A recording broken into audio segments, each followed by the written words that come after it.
प्रधानमंत्री मोदी ने वाराणसी से अपना चुनाव जीत लिया है।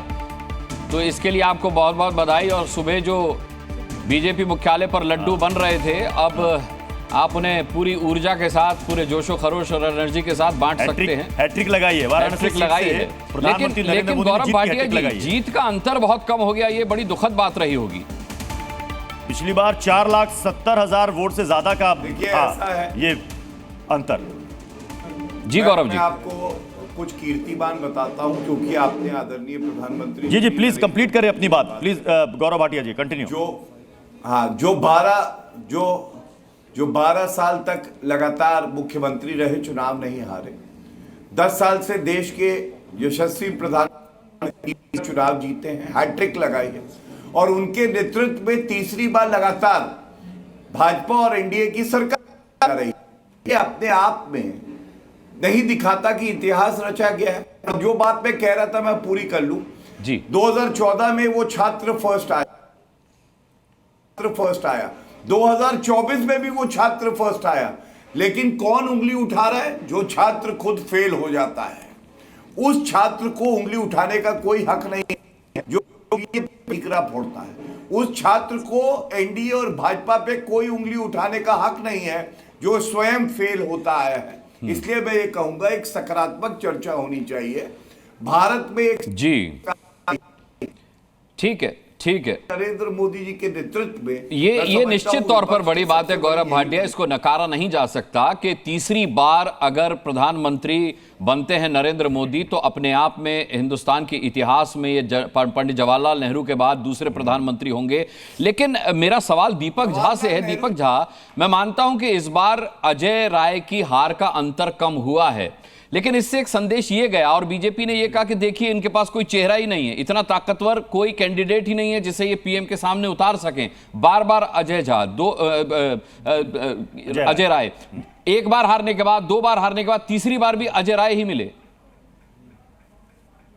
जी देखिए, मिले नहीं। बात यह है कि जब आप किसी दानवी शक्ति का, किसी आसुरी शक्ति का सामना करते हैं एक बार 2 बार, जो जरासंध था, आपने कृष्ण के युग में, द्वापर युग में एक जरासंध था, तो जरासंध से कृष्ण भगवान 17 बार हारे थे, लेकिन 18वीं बार जरासंध के टांगों को 2 फाड़ कर दिया था। तो लोकतंत्र की लड़ाई में जो भाजपा रूपी जरासंध है, भाजपा रूपी भस्मासुर है, तो जनता रूपी कृष्ण जो है 2 बार, 3 बार, 4 बार, लेकिन हराएगी जरूर। और उसके लिए आज आखिरी खेल है भाजपा को हराने का। यहाँ पे नरेंद्र मोदी जी का इतना ब्रांड मोदी चल रहा था, सुबह से लेकर शाम तक, चैनल से लेकर मीडिया तक, मोदी की गारंटी। तो मोदी की गारंटी ये थी कि 4 लाख से जीतने वाले मोदी जी आज 1.5 लाख पे आगे अटक गए। राहुल गांधी जी 4 लाख 5 लाख वोटों से जीत रहे हैं, जिनके लिए कहते थे राहुल गांधी जी हार जाएंगे। अमेठी से स्मृति ईरानी जी साफ हो गई, जो सुबह शाम राहुल गांधी के नाम की माला जपते थे। एक हमारे कार्यकर्ता से हार गए, जो कहते थे राहुल गांधी जी डर गए। तो आज माहौल क्या है? भाजपा डरी हुई है। अब भाजपा जुमलों की बात नहीं करेगी, अब भाजपा बरगलाने की बात नहीं करेगी। और आपके चैनल पे बैठ के भाजपा प्रवक्ता आज इतनी बेशर्मी से, इतनी मासूमियत से, एक छात्र 2 छात्र के बीच में गणित चला, एक छात्रों की बात नहीं होती है। ये लोकतंत्र की बात है, ये संविधान की बात है, सरकार की बात है। भाजपा कहती थी कि हम 400 लाएंगे, इसका मतलब ये था कि 272 आज लाले पड़े हैं। देखिए दीपक झा, आप बिल्कुल सही बात कर रहे हैं। सिवाय एंकर्स को भाजपा का प्रवक्ता बताने के, मैं आपको स्पष्ट कर दूं कि जितने इल्जाम आप चुनाव हारने की झुंझुलाहट में लगाते हैं, वो सब निराधार होते हैं। ये मैं नहीं कह रहा, इलेक्शन कमीशन भी कह चुका है। ईवीएम से लेकर एंकरों को गोदी मीडिया बताने तक, या फिर एंकरों को बीजेपी का प्रवक्ता बताने तक, या तो आप इतिहास नहीं जानते मेरा या जी न्यूज का, या फिर मैं समझ नहीं सकता। मुकेश केजरीवाल कुछ जोड़ना चाह रहे हैं आपकी बात सुनकर के। मुकेश केजरीवाल कह रहा था कि जो उदाहरण या जो शब्दों का इस्तेमाल कर रहे थे कि आसुरी शक्ति और वर्सेस कोई दैवी शक्ति उतर गई, अजय राय जी का इतिहास क्यों भूल रहे हैं आप? अजय राय जी राजनीति में आए कब? कुछ याद है क्या? अजय राय जी के खिलाफ कितने मुकदमे हैं, कुछ याद है क्या? पहली बार 75,000 वोट मिले थे, दूसरी बार 1.5 लाख मिले थे। इस बार भी जीते तो नहीं, 1.5 लाख से हारे हैं। अब बात यह है कि अजय राय तब आए थे जब उनके भाई की, आपके अब जो सहयोगी हैं, उन्होंने उन पे आरोप लगा था, उनके परिवार ने खुद ही लगाया था, और तभी वो एक कहा जाता है कि गैंग में आए। 11-12 उनके ऊपर मुकदमे दर्ज हुए, वो उनके ऊपर गुंडा एक्ट लगा। चलिए ठीक है NSA मुकेश लगा, केजरीवाल और जी, वो कैसे आपने दैवीय अपनी शक्ति बात हो कर जाएंगे? दी। आज जीत की बात करते हैं। कांग्रेस का अच्छा प्रदर्शन रहा है, इंडिया गठबंधन का बेहतरीन प्रदर्शन रहा है, वो बधाई के पात्र हैं। लेकिन गौरव भाटिया से मैं जरूर पूछना चाहूंगा कि सर कमी कहां रह गई, क्योंकि 400 पार का लक्ष्य हासिल नहीं हुआ। एक सच्चाई ये भी है, लड्डू आप खाएंगे लेकिन थोड़े बेमन से खाना पड़ेगा उस लड्डू को, ये मानना पड़ेगा आपको। मैं जरूर आपसे जानना चाहूंगा कि कमी कहां रह गई सर, इसका आकलन अभी निजी तौर पर आपने क्या किया है? समीक्षा तो बाद में होती रहेगी।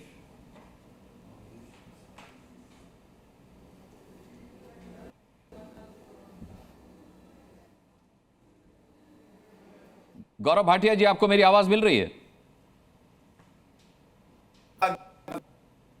देखिए अनुराग जी, बिल्कुल भी भारतीय जनता पार्टी में ये नहीं सिखाया गया है कि आप ठीकरा ईवीएम पे फोड़ दो, रणदीप सुरजेवाला ने, या आप इलेक्शन कमीशन ऑफ इंडिया की कमी बताओ। या तो भारतीय जनता पार्टी जीतती है या हम सीखते हैं। मैं समझता हूं अगर आंकड़ा यही रहता है और हमने जैसा उम्मीद करी थी वैसा नहीं आता, तो आत्मचिंतन भी होगा और बेहतर होने की प्रक्रिया की शुरुआत हो जाएगी। और एक बात बड़ी जिम्मेदारी से कहता हूं, बहुत तप बहुत ईमानदारी से नरेंद्र मोदी जी ने जनता की सेवा करी है, उनको आशीर्वाद भी मिला है। हाँ, हमारी उम्मीद पे ये खरा नहीं उतरता है, लेकिन गिरते हैं शहसवार ही मैदाने जंग में, वो तिफल क्या गिरेंगे जो घुटनों के बल चला करते हैं। जी, घनश्याम तिवारी जी भी हमारे साथ जुड़े हुए हैं। एक बार समाजवादी पार्टी का भी रुख कर लेना चाहिए। घनश्याम तिवारी जी, राम गोपाल यादव जी ने कहा कि हमारी सरकार बन रही है। हमने ये सवाल भी पूछा कि आंकड़े फिगर्स तो आपके पक्ष में नहीं है, उन्होंने कहा देखते जाइए। अब सवाल ये खड़ा होता है कि वो नंबर्स आप कहां से लाएंगे? क्या आप एनडीए से वो नंबर्स लाएंगे, जेडीयू और चंद्रबाबू नायडू से बात करके अपनी तरफ, क्या वो आपकी तरफ आएंगे? बहुत साधारण सी बात है, कौन घुटनों के बल चढ़ना चाहता है? जिन लोगों ने, ये एनडीए नहीं है, पहले तो ये नरेंद्र सरेंडर अलायंस है। नरेंद्र मोदी और उन लोगों का अलायंस जिनकी बाह मरोड़ करके, ब्लैकमेल करके, तरह तरह के सीबीआईडी के माध्यम से उनको सरेंडर कराया गया। कौन घुटनों के बल चलना चाहेगा नरेंद्र मोदी जी के सामने? उनके तानाशाही का सपना चकनाचूर हो गया। आपको क्या लगता है कि चंद्रबाबू नायडू घुटनों के बल चलना चाहेंगे, या नीतीश कुमार जी घुटनों के बल? नीतीश कुमार जी के डीएनए पे सवाल उठाया गया, क्या क्या नहीं कहा गया। अगर नरेंद्र मोदी जी के अलायंस पार्टनर का हाल देखना है तो जैसा मैंने कहा, चैलेंज करता हूं, कश्मीर से लेकर कन्याकुमारी और गुजरात से लेकर के मिजोरम तक आप एक दल बता दीजिए जिसको भारतीय जनता पार्टी ने डसा ना हो, जिसको बर्बाद ना किया हो। चाहे वो शिवसेना हो जो उनकी सबसे पुरानी अलायंस पार्टनर है, या नीतीश कुमार ही हो जिनके पार्टी के एक नेता इनकी सरकार में मंत्री थे, श्री रामचंद्र प्रसाद सिंह। तो जो पार्टी हर अलायंस पार्टनर को नाक की तरह डस ले, उसके साथ कोई नहीं जाना चाहता। भारतीय जनता पार्टी आज जो 240 इसी डिबेट में बैठे हुए हैं जेडीयू के राजीव रंजन, राष्ट्रीय सचिव बैठे हुए हैं इसी डिबेट में। केसी त्यागी कह चुके हैं कि हम नरेंद्र मोदी का साथ छोड़ करके, बीजेपी का साथ छोड़ करके कहीं नहीं जाएंगे, और आप दावा कर रहे हैं कि उनके साथ रहना कौन चाहता है मोदी जी के साथ? राजीव रंजन जी, आप नहीं गए और चंद्रबाबू नायडू चले गए, तब क्या कीजिएगा?